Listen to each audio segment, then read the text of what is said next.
Okay, welcome everyone to the H Training Podcast. This is our inaugural broadcast. We're going to be doing these quite regularly going forward, but what we wanted to talk to you about today was competency-based interviews. My name is Kieran Howrican, and with me I have... Helen Howrican. Helen is the founder of H Training, and she's also my esteemed colleague and happens to be my mother as well. We have quite a lot of experience working in the field of competency-based interviews. Helen, talk to us about your involvement with the public sector and the adoption of the competency-based framework.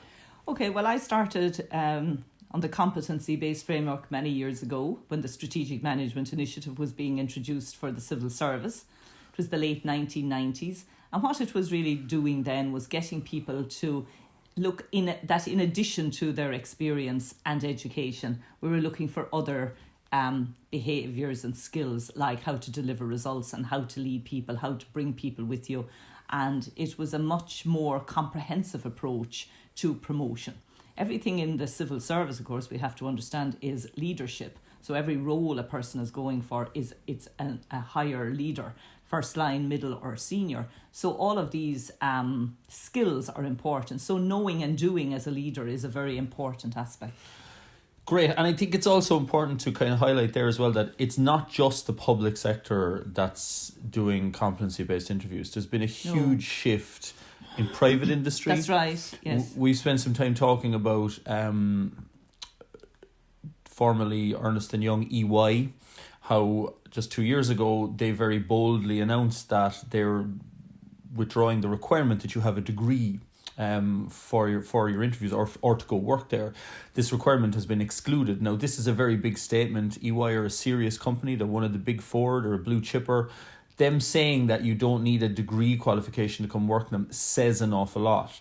Now, what we're getting at here, I think, is that education is very important. And don't get me wrong, both Helen and I are very passionate about education, but there's a shift more towards ability, behaviour, demonstrating how you work. So anybody can wave a piece of paper in your face and say, I'm disqualified and I'm that qualified, but can you translate your education and your knowledge into performance? Yeah, and I've worked in the education system before I started H Training, and I really would applaud the talent in the education system for providing really good skill-based courses. But everybody that emerges with a degree have different personalities and different behaviours, different attitudes, and also a different conviction and commitment. So it's how you're applying. So it's not the having, it's the not having, and it's the applying that makes the difference in a competency interview. Excellent. Okay, so what we want to do is we want to give our listeners a chance to improve their ability to get hired using a competency-based interview. And in that, we maybe will just talk a little bit about competencies first. Helen, tell us about a competency. What is a competency? Well, a competency is a practical application of your ability to deliver a result. So first of all, you have to know what's the context, what is the purpose of what you're doing. I think sometimes people don't understand the purpose of what they're doing. So obviously our strategic business plans, strategic statements of strategy are all very important, particularly at senior level in this area. And then after that, it's how you do it. So you could have a person who knows a lot, but can they practically deliver in a sequential way so they don't get overwhelmed, they don't lose track, and they can deliver a result within their section. Okay, so what are the common kind of things that people coming for interviews tell you? I suppose just from my perspective, what I hear an awful lot is it's been 10 years since I've had an interview. It's been 20 years since I've had an interview. I'm in the same role most of my career. Nerves is also quite a big one. Something else, what's your experience? Yeah, well, I think my experiences would be very like that. 20 years, 10 years, ages since I've done an interview. They're all different now. And I think we're very influenced by the academic model. We learn and we write and we're all educated to write. And an interview is completely different to that. We have to actually demonstrate. We don't know what questions we will be asked. So we have to be able to naturally defend almost what we're saying. And this is evidence-based. And I think a lot of things in society have become evidence-based because you have to give evidence of what you've done as an indication of what you can do in the future. And I think that's really the critical part of all of this. Brilliant. So really, I suppose, in getting back to kind of the public sector stuff and maybe some of the enclave stuff that we've talked about and we've discussed, it's also important here, I think, to point out that we train interview boards, and Helen, you've probably done the lion's share of that work. Yes, and I do think that it's a big challenge for organisations to get effective interview boards up and running. Obviously, people are either working, they're retired, there isn't a whole pile of time, and I have been involved with a number of major organisations in the development of skills for interview boards, because what they really need to do is obviously be fair and work within the law, which is very straightforward, but they also need to find to be able to hear demonstration and be able to distinguish good demonstration from not so good demonstration. Excellent. And you see, I suppose what the competency-based framework also attempts to do, and tell me if you agree with this or not, is not give someone a role based on who they know. We're trying to cut out that nepotism element. Okay, we're trying to say, on the day, everybody is starting from zero. Yeah. Here's our baseline. Here's our competencies. It's not about that you're friendlier with me than you're friendlier with this person. Now, Ireland is a small place. Sometimes some divisions of the public sector are quite small as well. People will always know each other. We train people actively to try and maintain their objectivity. Yes. And are they sticking with the competency on the day? Now, would it be a bit of a fantasy to imagine that we've completely eradicated I think there definitely is a very committed effort, particularly in the public sector and in obviously the private sector as well, to be fair and to be transparent. And obviously, there's legislation governing interviews. But I think that what can happen is that they need to be able to communicate that confidence and robustness of their system, particularly their marking system, to candidates. Because if candidates see discrepancies in what they get back, it can actually affect a very sort of maybe genuine interview board objective. But because the marking scheme was not robust enough and wasn't transparent enough and consistent enough, it led to people sitting beside each other being able to see a flaw. And I think that that's something that we have to avoid. I would really encourage interview boards to develop, and I can assist them in this area, a robust marking scheme. So we're being very clear about what are we looking for, how are we grading what we're looking for. Recently with one of our partners, I advised them in the construction of their interview process, and it was competency based, and there was demonstrations. They're affiliated with Google themselves, and Google have a very rigorous process of interview. There's quite a lot you have to get through to be hired with them. And I think the other point that you're making there along the lines of the competency structure is one of the commonalities I find with our clients is some people have kind of lost faith in the system. Yes. There's this sense that this is sewn up already. Yeah. Somebody's cousin or somebody's niece, they're going to get the role. And sometimes if you're going into an interview, first of all, with that mentality, forget about it. I think it's less now, though, that way of cousins and relations, because that wouldn't happen really in the public sector. I think maybe in private sector it might be more prevalent. But I do think that favoritism can come in. I mean, bias is a big area of development. We're all biased. And I think it takes maybe a little bit longer for an interview board, particularly if a person has been doing the older fashioned test of knowledge for a long time, to change into the new one. And I have found that challenge for interview boards. So they have to ask the questions. It's not a right or wrong answer. And they have to give proper feedback. Okay.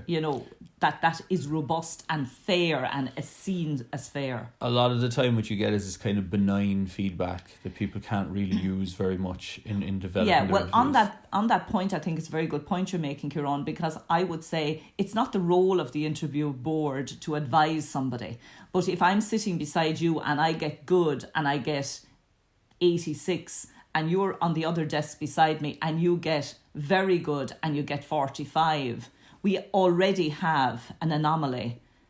And the language, and even that, I just think they give them one area, because it's not the role to go into advising somebody. But if I have that feedback, no more than if you have that feedback, I can see where an interview board is coming from, and I can advise a candidate on where they need to maybe perform better. And then, of course, we have to always understand that an interview is like the game of golf. It's, are you good on the day? It's all about the competition on the day. And I mean, that's the performance element. You mentioned that there as well. And that's something, it is a performance. You are getting up in front of a board. You do have to perform on the day. Some people don't like to hear that. Yes. There's a nerves element. Now, we work with people a lot in that vein. We use different visualization techniques. We're big proponents of mindfulness. I suppose the key point in that is that nerves are not going to go away often, and I think this is where people get into trouble, is they try to scrub away the anxiety. It's more that the anxiety is there, but I'm going to continue regardless. And I think you have a very, very wealth of experience in helping people to do that. And I know they do comment to me, Ciarán, about the particular expertise you have in helping people to be confident.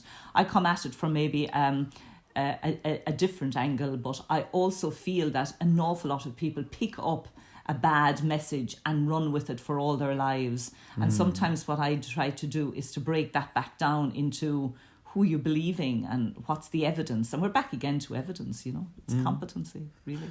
Absolutely. So can you demonstrate to me on the day? Okay, we want to give people some tips that they can take away with them, okay? Okay. What do you think? So give us a couple of examples of a competency. Let's say you deal a lot with people at a strategic level, strategic leadership competencies. What are we looking for? What's a few pointers you can give people along those lines? Well, you need to have a vision for the organisation you're working for, whether it's a government department or if it's a private sector or multinational organisation. You need to know what the objective of the actual organisation is. I'm amazed at how many people don't know that. They might have the terminology, but do they actually know, and can they actually be kind of innovative in what they're bringing? So can they bring new ideas to push that agenda? Because that's really the key factor for everybody at a strategic. So that's middle, senior level management. Okay, excellent. One thing that I kind of find as well, though, is that people will sometimes say that they've done something without telling us how. So let's say, for example, I mean, Helen has a HR background, we're both coaches, so obviously we would focus very much on the interpersonal capacity that people have.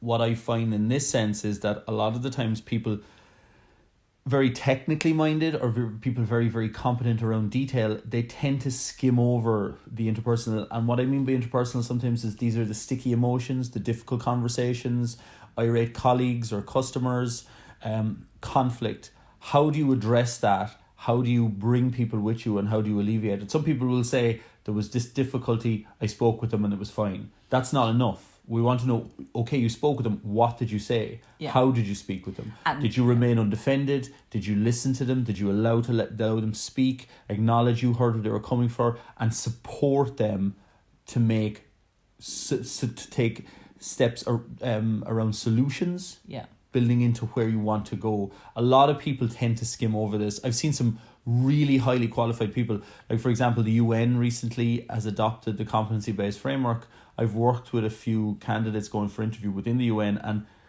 that's United Nations, for those of you who don't know. Really, really capable people, but sometimes it's that little nuance that they just brush over, that they don't get into. I also think that that's a very important point. There's equally then the people who have all of the emotional intelligence. And, I started off in the finance section and worked in marketing for a while as well. So I do feel the balance, and I do think what Ciarán is saying is very well. We can have people on extremely logical mindset, and we do personality profiles around this to help people to understand themselves and where their development is starting.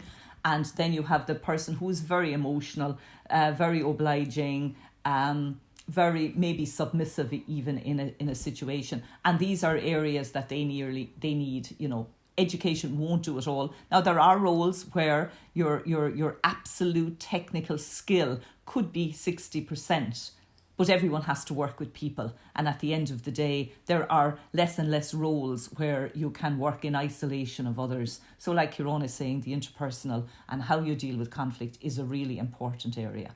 And the worst thing to say in an interview is, I've never dealt with conflict. I got on with everyone. Yeah. And I think as well, you could be talking directly, all the IT geeks out there who I've worked with, incredibly competent people, but sometimes they prefer computers, they prefer circuitry and networks to people. And that's okay, so long as you can know how to communicate when you need to. Exactly. And so it's kind of like the whole package. We want people to be comprehensively fit. So it's like if I overwork one muscle and I don't work this muscle, then something's going to kind of, obviously there's going to be an imbalance. Okay, so that's about it. What we do, just so everyone is clear, is we work with people one-to-one. It's really important to identify what Helen would call your edge, which is what's your specific advantage over the competition, okay? You're going into an interview, you have to think of it in terms of that. We want you to come out on top. We want you to be better than the competition. We cannot emphasize this enough. Now, a lot of the time, what I find, I don't know if you'll agree with this, at times you're not maybe allowed to be confident in this country, or we're under practiced at being confident. Everyone can have difficult experiences that they may not have ever recognised that they were another side to what somebody said to them, or a bad experience with an interview also can be a really devastating experience for people. Some of us take rejection lightly, others don't, and it's just, it might have kind of copper fastened a core belief already existing that I'm not too good, and then an interview went wrong and it's kind of building sediment on sediment, and it's a really hardcore then. So we have to get over that, and we have to kind of free up and take opportunities and go for opportunities, because there is a huge talent shortage in our country at the moment. Absolutely, but I think... And we can help you there to get something. Absolutely. But the other thing I would say is I think there's huge capacity and enormous ability. I'm regularly blown away by the calibre of candidates who come for interview coaching, and it's the very rewarding part of our role, is meeting people who don't realise how good they are and don't realise how competent they are. And we see quite a lot of walks of industry, both in training and with the people we do with interview coaching, and obviously we follow a lot of events happening. We're based in Cork, and there's a huge buzz around Cork at the minute. It very much is a city rising. To borrow the City Council's term, there's a lot happening down here, and we have a lot of great people throughout this country. And I mean, even internationally, we're not just confined to Cork. We work with people across Skype, Google Hangouts, anywhere in the world. We're available for interview coaching. So if you want that job... Yeah, it's an increasing aspect of our business now, the sort of Google piece and the Hangouts and all of that type of thing. I do a lot of work through Skype. You were doing international work there recently, so it's an internationally recognised competency area. You know, this competency is not just an Irish thing; it's actually everywhere. Indeed. Okay, so I hope that was helpful. And if you have problems, give us a call. Give us a call. We're on htraining.net. Our details are there.